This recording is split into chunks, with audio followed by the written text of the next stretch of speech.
వ్యాసం వసిష్ఠనప్తారం శక్తేః పౌత్రమకల్మషం పరాశరాత్మజం వందే శుకతాతం తపోనిధిం. నమోస్తుతే వ్యాసవిశాలబుద్ధేః ఫుల్లారవిందాయతపత్రనేత్ర येन त्वया भारततैलपूर्णः ప్రజ్వాలితో జ్ఞానమయః ప్రదీపః. నేడు ఆషాఢ పౌర్ణమి.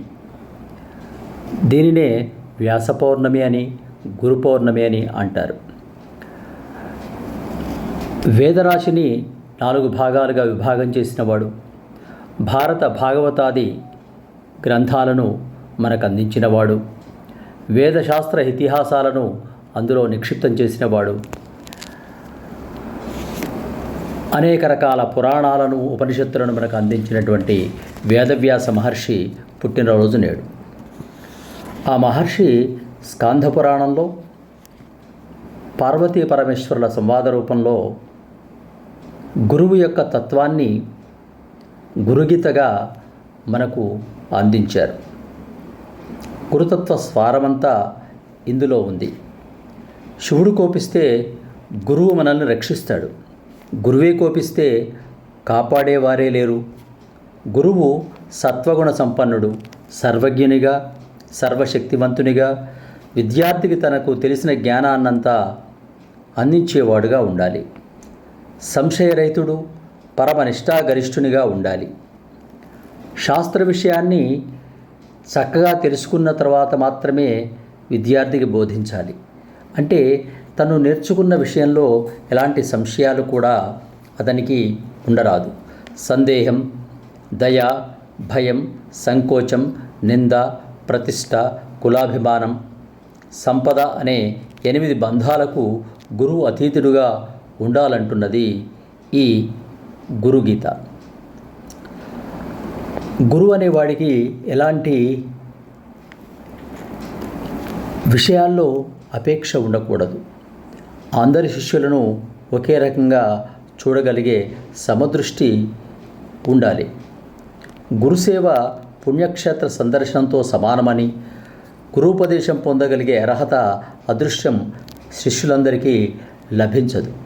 ఆసక్తి, పట్టుదల, క్రమశిక్షణ, సమయపాలన, వినయం, సామాన్య జ్ఞానం, దీక్ష, నిష్ఠ శిష్యుల్లో ఉన్నప్పుడే సద్గురు దర్శనం, సద్గురు బోధ, సద్గురు అనుగ్రహం లభిస్తుందని ఈ వ్యాస ప్రణీతమైన పురాణంలో మనకు తెలియచేస్తుంది.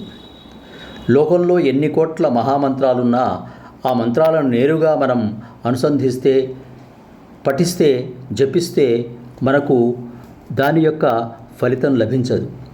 ఆ మంత్రాల్లోని సారాన్ని తెలుసుకున్నటువంటి గురువు గురూపదేశంగా మనకు ఒక్క చిన్న మంత్రాన్ని ఉపదేశించినప్పటికీ ఆ మంత్రం మనకెంతగానో ప్రయోజనాన్ని చేకూరుస్తుంది.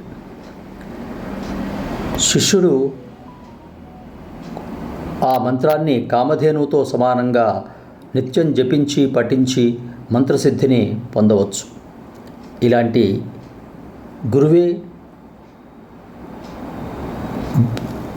పరబ్రహ్మ స్వరూపమని, ఆ బ్రహ్మ విష్ణు మహేశ్వరుల యొక్క స్వరూపమే గురువని, ఆ గురువును ఎల్లకాలాల మనం స్మరించుకోవడం మన కర్తవ్యమని ఈ గురు పౌర్ణిమ సందర్భంగా మనం తెలుసుకొని మన గురువులను మనం ఆరాధించి, పూజించి, గౌరవించి వారి యొక్క కృపకు మనం ఈ గురు పౌర్ణమి రోజున పాత్రులు కాగలగడం ఎంతో ముదావహం కదా.